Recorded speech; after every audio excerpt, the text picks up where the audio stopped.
さすが窓際族だな。雑用しかしていないのか。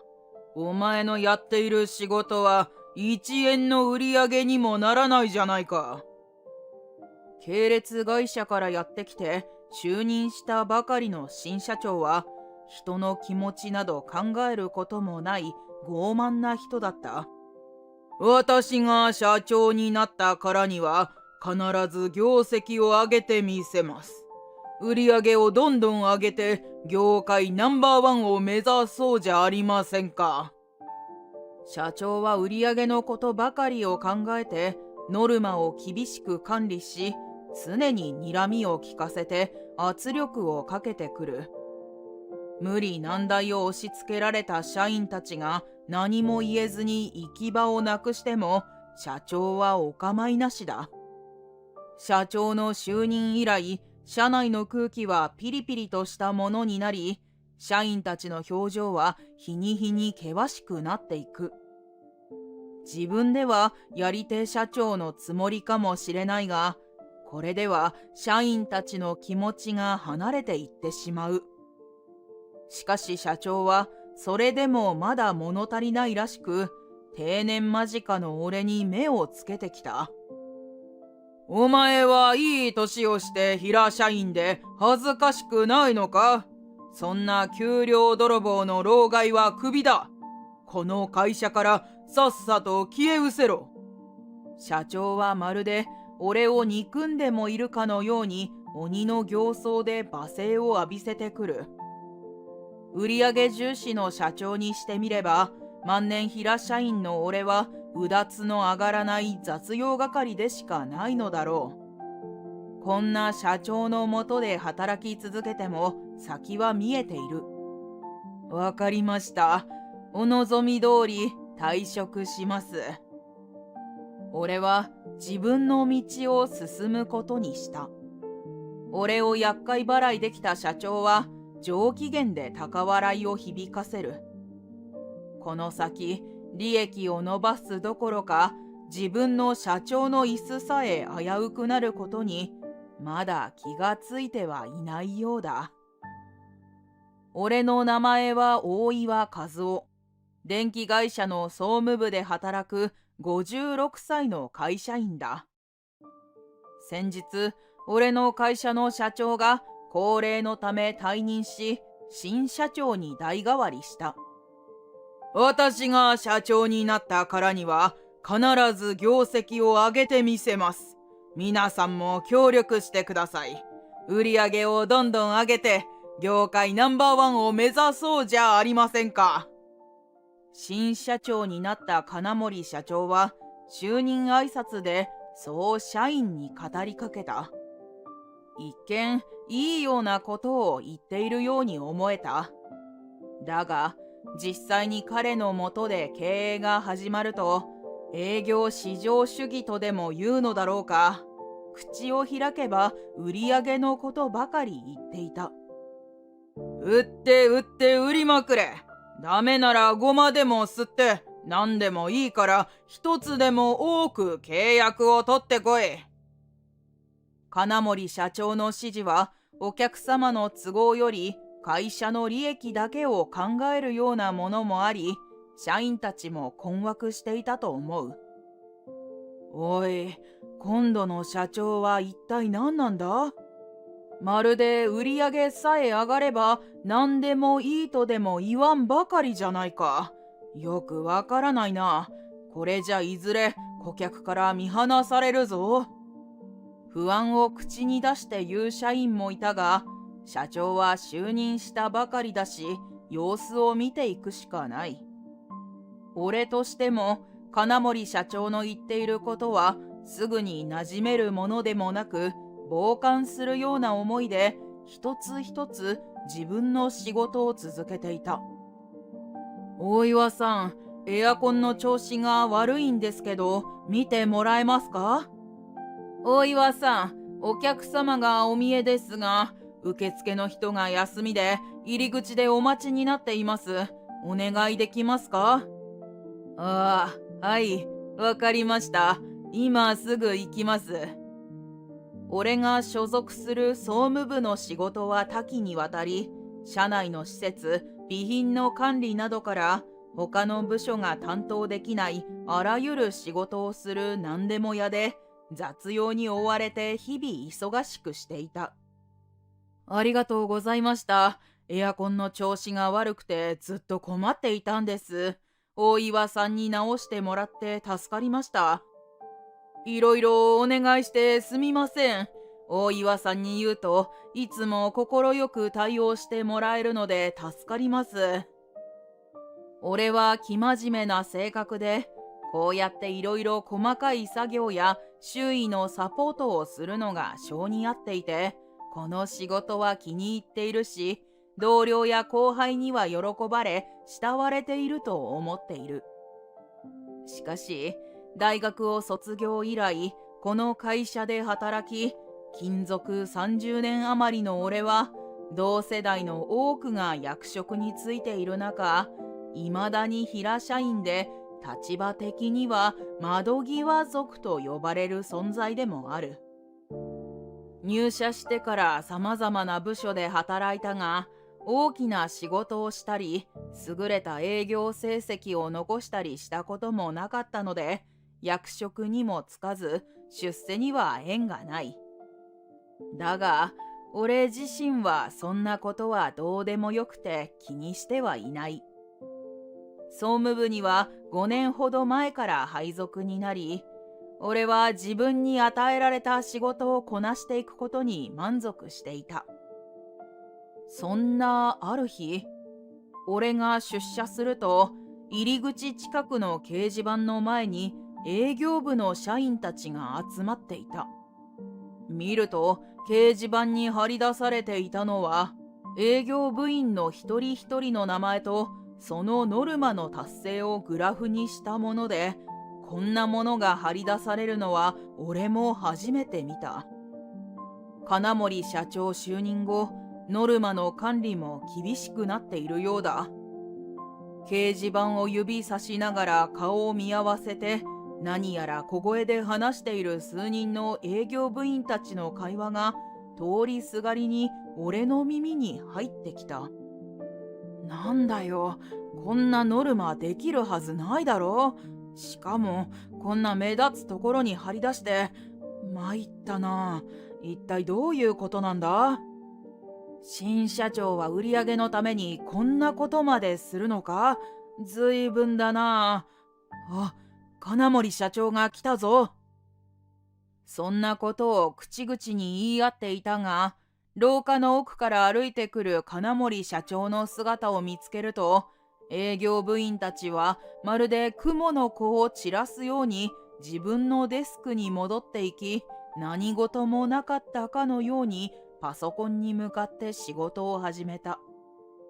社員たちの愚痴を金森社長は知ってか知らずか掲示板の前に立ち、まるで演説でもしているかのように声を張り上げる。聞いてくれ。今度からノルマの管理は私がやっていく。私が社長になったからには売り上げ倍増。わかっているな。社長の大声に驚いた社員たちは一斉に振り返るが、金森社長はそんなことは一向にお構いなしで、ますます声のボリュームを上げ、営業部員たちに罵声を浴びせかけた。何をしているんだ。ぐずぐずしていないで、早く契約を取りに行け。座っているだけじゃ売り上げにならないぞ。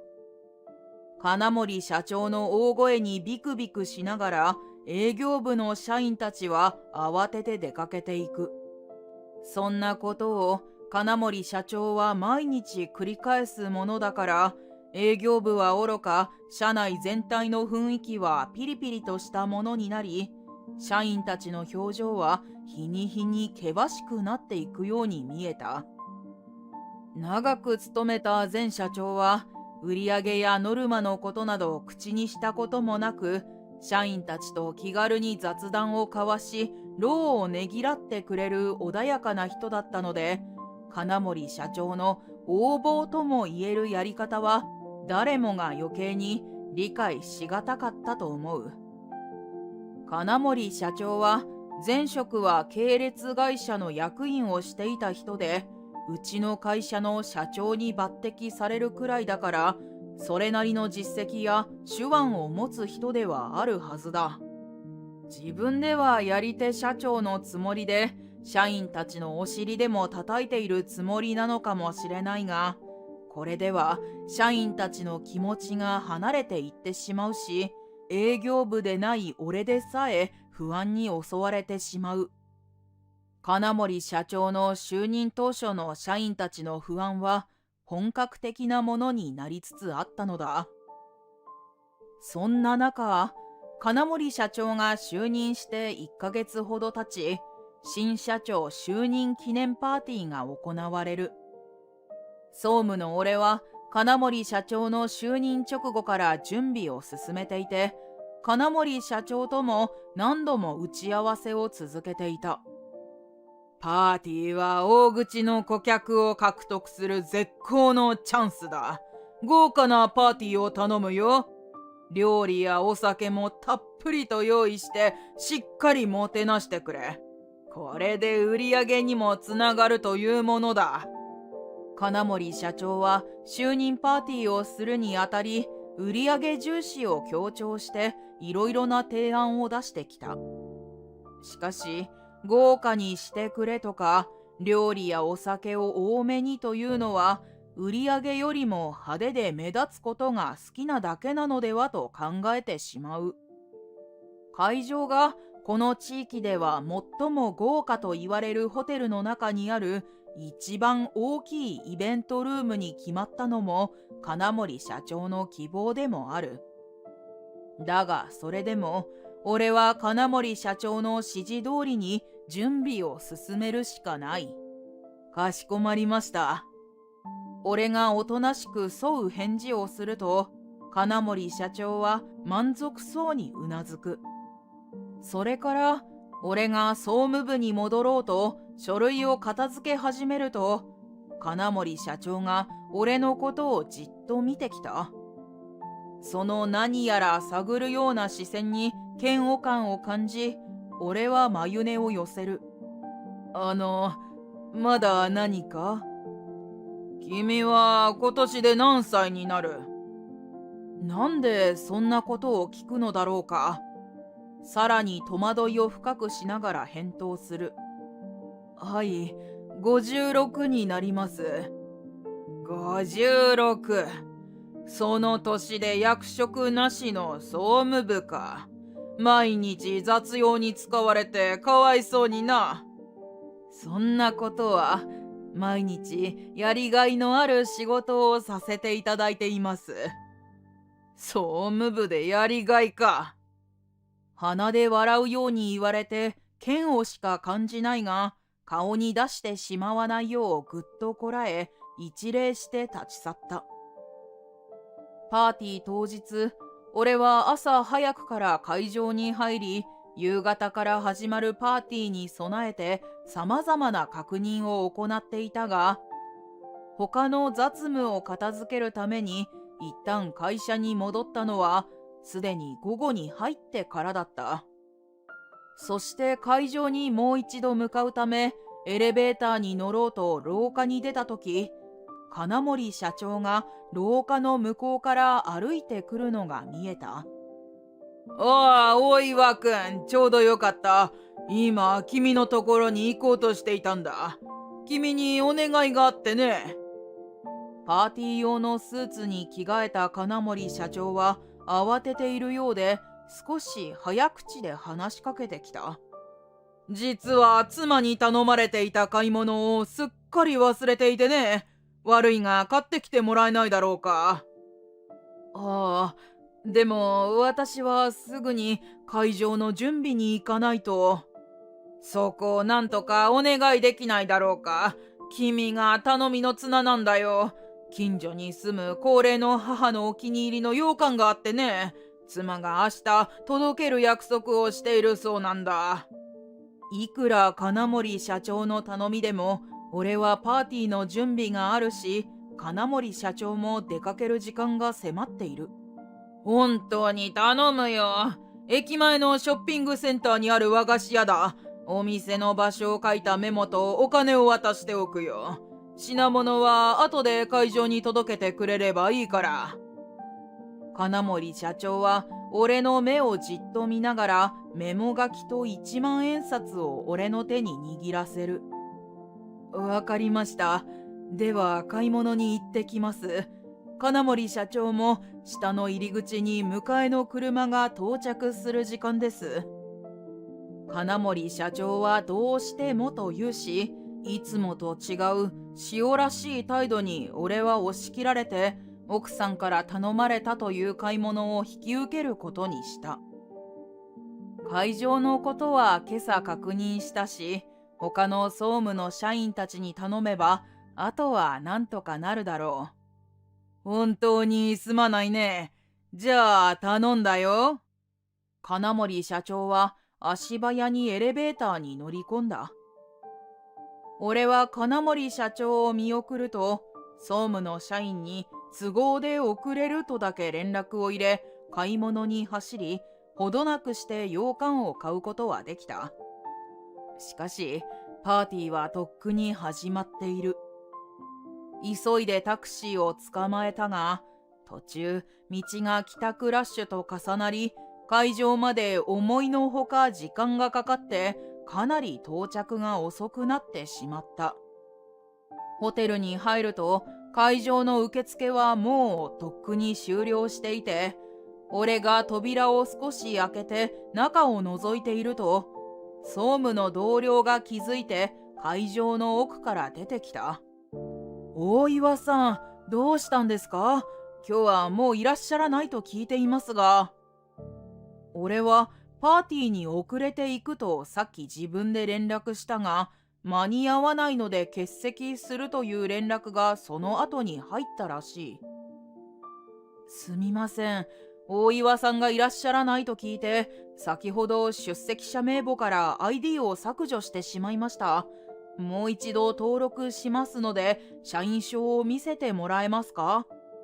防犯のため、入り口でチェックをして、前もって登録した招待客や社員しか会場に入れないようにしたのは俺だ。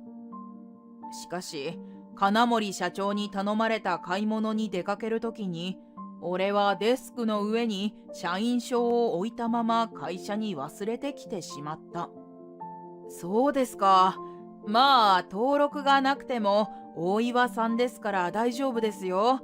もうあまり時間もないですが、そっと入ってください。パーティーは盛況で無事終了しそうですよ。安心してください。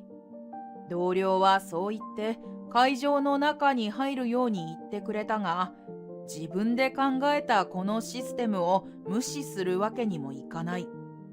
少し開いた扉の隙間から見える会場は、豪華なシャンデリアが眩しく光り、ちょうどその下で金森社長がビールの入ったグラスを持ち、楽しそうに笑っている姿が見えた。いつもは社員たちに煙たがられている金森社長だが、今日は招待客や社員たちに囲まれて楽しそうだし、パーティーは順風満帆のようで、俺も安心した。パーティー会場に入ることもできなくてついていないが、パーティーが順調ならもういいとするしかない。そうか、もうそんな時間か。じゃあこれを社長に渡してくれないか？申し訳ないが、俺は会場には入れない。そう言って、俺が同僚に手渡したのは、社長が奥さんに頼まれた羊羹の入っている紙袋だ。これは何ですか？これは社長に頼まれた買い物だ。なんでも奥さんに急ぎでと頼まれたそうでね。え？そうなんですか？同僚が少し不思議そうに首をかしげる。どうかしたのか？いえ、噂ですけど、金森社長は奥さんと別居中と聞いたことがあって。俺は驚いて返す言葉がない。とりあえずこれ、大岩さんからと言って、金森社長に渡しておきますね。総務の社員は会場の中に入ってしまった。もし、金森社長が奥さんと別居中という噂が本当なら悪質な話だ。俺に嘘をついて困ったような小芝居までしてパーティー直前に買い物に行かせたことになる。そのせいで俺は前々から準備をしていたパーティーに遅れ覗くことしかできなかったのだ。その後、俺が金森社長の姿を見たのはパーティーが終わり招待客や社員たちと一緒に会場から出てきた時だ。出口に向かう途中、金森社長が俺の方を見てにやりと笑ったように見えた。それを見て確信に近いものを感じる。何の目的があったのか知らないが、でたらめな理由で使いに行かせたに違いない。俺が眺める中、お酒が進んで赤ら顔の金森社長は、その手には俺の渡した白い紙袋を持ち、招待客と談笑しながらすぐに見えなくなった。みんなが帰宅して片付けが始まったパーティー会場でどっと疲れが押し寄せてきたが、仕事はまだ残っている。俺はパーティーに遅れた手前、同僚たちには先に帰ってもらい、最後の確認作業をして荷物を会社に持ち帰り帰宅をした。その翌日、俺は金森社長から呼び出された。昨日俺に嘘をついて買い物に行かせたことを問いただしたいが、きっとはぐらかされるだけだろう。金森社長、総務の大岩です。ドアをノックして社長室に入ると、金森社長は正面の大きな椅子に腰掛けていたが、いつものしかめっ面ではなく、どういうわけかニコニコと微笑んでいる。ああ、大岩くん。忙しいところ呼び出して悪かったね。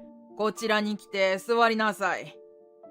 機嫌よく見せておいて、また何か企んでいるのだろうか。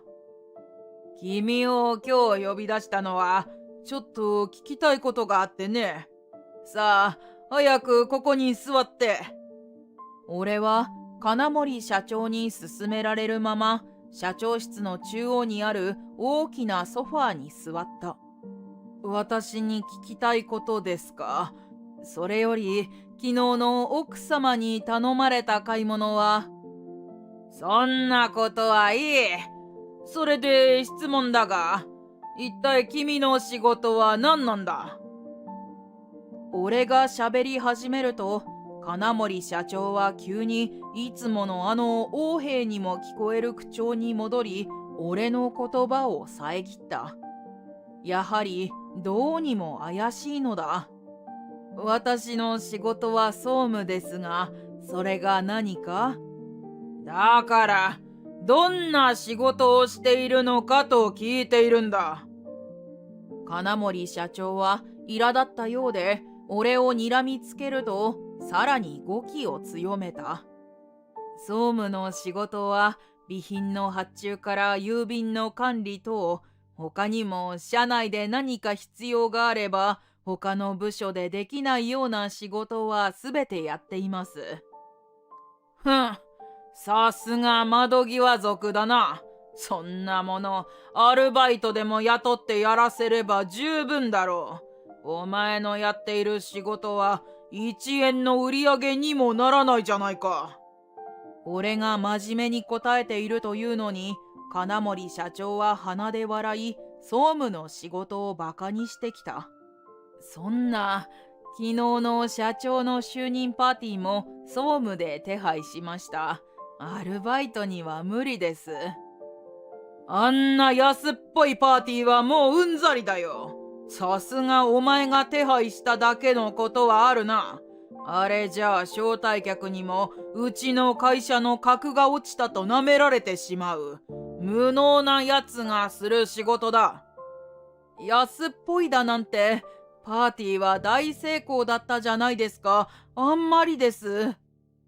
俺は総務の社員たちと前々から準備を進めていた社長就任パーティーにケチをつけられて愕然とした。金森社長は昨日、パーティー会場で招待客たちと機嫌よくグラスを交わしていたし、他の社員から俺がいない間もパーティーは盛況だったと聞いている。金森社長の望んでいたような豪華なものでパーティーは成功したはずだ。黙れ！平社員の分際で社長の俺に口答えするとはいい度胸じゃないか。お前は格下なんだからいい気になるなよ。次々と浴びせられる攻撃的な言葉に俺は驚きのあまり何も言えない。どうやら俺に聞きたいことなどなく、総務の仕事の荒探しをして俺を貶めたいらしい。昨日といい今日といい、どうしてそのような扱いをしてくるのか不思議に思っていると、その答えを金森社長が口にした。お前のような老いぼれの窓際族はな、ただの給料泥棒なんだよ。そんなやつはクビ。この会社からさっさと消え失せろ。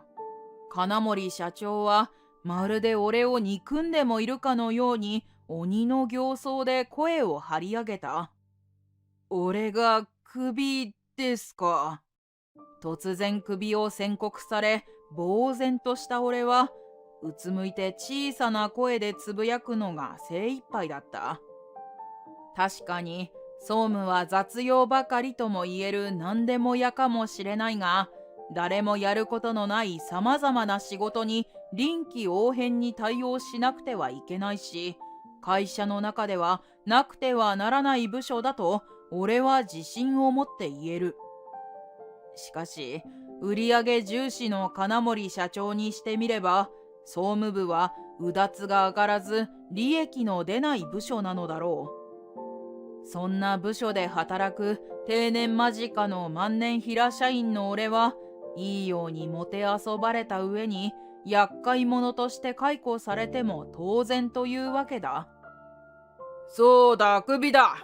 どうせお前は定年間近のじじいなんだからちょうどいいだろう。人を散々バカにして罵倒し、首まで言い渡してニヤニヤと笑っているこの男は一体どんな神経をしているのだろう。思えば金森社長は日頃からお客様の都合より会社の利益重視で、とにかく売り上げを契約を増やせばそれでいいとそうのたまっていた。自分中心できっと人の気持ちをおもんばかることのできない性格なのだ。いくら社長という立場にあっても、そう簡単に俺をクビにすることなどできないはずだが、こんな金森社長のもとで毎日見下されながら働き続けても先のことなど見えてはこない。俺の頭の中でいろいろな思いが浮かんでは消えた。どうした黙り込んで。役立たずのじじいは驚いて腰が抜けたか。俺が顔を上げると金森社長の憎たらしい笑みがあった。大きな椅子にふんぞり返って座り、突然のことにおろおろとする俺の姿を眺めて楽しんでいたようだ。わかりました。本日をもって退職いたします。お世話になりました。お望み通り、さっさと辞めさせていただきます。俺は金森社長と目が合った瞬間に迷いが消え、いつの間にか退職を口にしていた。やっと決心してくれたか。これも会社のためだ。お疲れさん。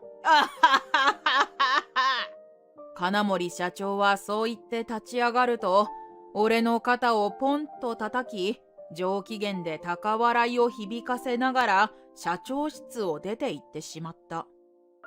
俺もすぐに総務部に戻り、残っている仕事を片付けると、私物をまとめ、総務部の社員たち、親しい同僚や後輩たちに退職の挨拶をする。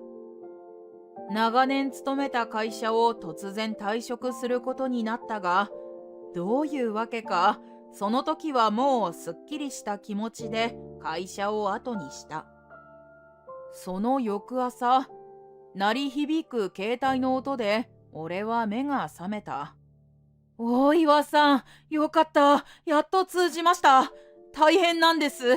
明日予定されていた大口の商談が中止になってしまったのですが、それは会社の同僚からの電話だったが、何度も俺に連絡をしていたようで、電話がつながると慌てたように会社のことをまくし立ててきた。何でも大口顧客との商談が中止になり、会社は騒然としていて仕事にならないらしい。大口の契約は大岩さんからの紹介なんですよね。大岩さんにそんなすごいコネクションがあるなんて知らなかったので驚きましたよ。とりあえず報告しておきますね。また連絡します。同僚はまた情報を入れてくれると約束をして電話を切った。もともと俺は地主の家系の生まれで、代々受け継がれた広大な土地や山林を利用して副業で不動産業をしている。そして現在、俺が所有する土地の一つに来年完成予定の大規模な工場が建設されていた。大口の商談とは、その大規模工場への送電や電気設備の保守点検等の複数年契約のことだが、ざっと計算すると年間で100億円ほどになるだろう。別に俺が担当しているわけではないが、俺が紹介した顧客なので、退職の挨拶を昨日のうちに先方に入れておいたのだ。同僚の電話を切ると、すぐに金森社長から着信があったが、どうせ俺はクビになったのだし、話したくもなかったので、すぐさま着信拒否にした。すると、その翌朝早くに携帯に着信があり、知らない番号からだったが、俺はなんとなく電話に出た。大岩くんですか。あなたを辞めさせてしまったことを理事長の私も非常に残念に思っています。それは退職した会社の理事長からの電話だった。理事長は静かに話し始めるが、その淡々とした口調からはかえって事の重大さがうかがえる。大規模工場の社長から俺が退職するなら商談を中止するという連絡が営業担当に入った後、あまりの騒ぎにそれを理事長も知るところとなったようだ。今までにない大口契約に腰が引けたのか、金森社長は俺を退職に追い込んだことを自ら白状したので、驚いた理事長が俺に連絡をしてきたということらしい。大岩さん、30年以上あなたは真面目に働いてくれたというのに、私どもはお詫びのしようもありません。業務については今後理事長の私も責任を持って対応していきます。どうか会社に戻っていただけませんか。長年の苦労に報いるような理事長の真摯な言葉は信用に値するもので、俺の心を動かすのに十分だった。しかし、あれだけ金森社長に役立たずだ、老害だと罵られて退職を決めたのだから、そんな状況で簡単に会社に戻るわけにはいかない。理事長のお考えはよくわかりました。できることならまた会社に戻りたいのです。ただ私はもう金森社長の下で働くことはできません。俺は金森社長を社長職から外してほしいという条件を理事長に提案する。すると理事長はすぐさまそのことを約束してくれ、翌日から会社に復帰することになった。俺が職場に復帰しないと工場との大口の商談を逃すことになるし、真面目に働く社員がいきなりクビになっては社員たちの不安を煽ってしまい、会社としてもかなりの損失があるだろう。その後、俺が会社に戻ったことにより、年間100億の商談がまとまった。また、金森社長は即刻職を解かれ、新しい社長には現場のことをよく知る、長く営業部長を務めた人が就任することになり、職場の雰囲気が元に戻りつつあるように思えた。そして、金森社長といえば、社長職を外された後、役職なしの平社員となり、グループ会社へ移動した。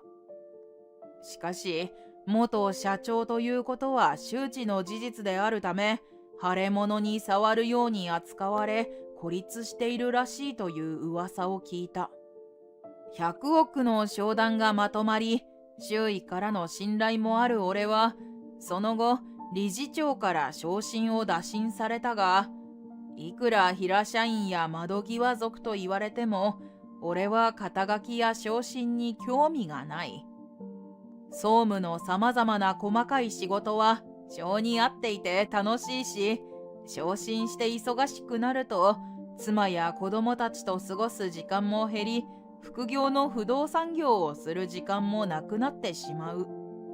俺は人の上に立ち、部下に指示を出して働くよりは、これからも周囲を支えながらも自分のペースで仕事を続けたいと思っている。